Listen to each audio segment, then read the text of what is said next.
Hey guys, just here in my studio doing a little bit of organization. The basic parts list for this: some electrical conduit, 90-degree elbows, clips.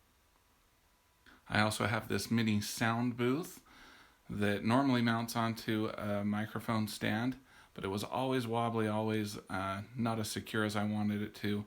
So basically I just clamped it to the wall and clamped it to the sound surround, and then I can actually attach my pop filter and everything else on it.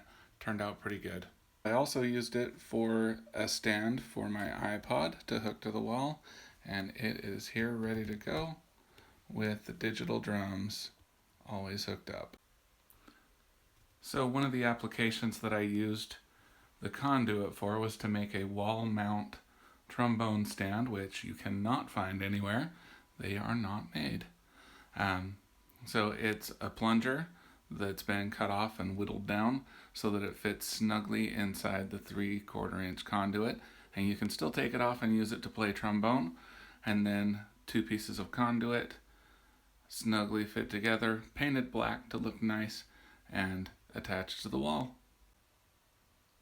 Alright, last piece of advice. If the conduit elbows aren't exactly the angle that you want them to be, don't worry about it. You can just take some rice or some sand, toss it in the microwave, get it really hot, dump it into the conduit, and then the elbows will bend more, and you can change the angle to be exactly what you want.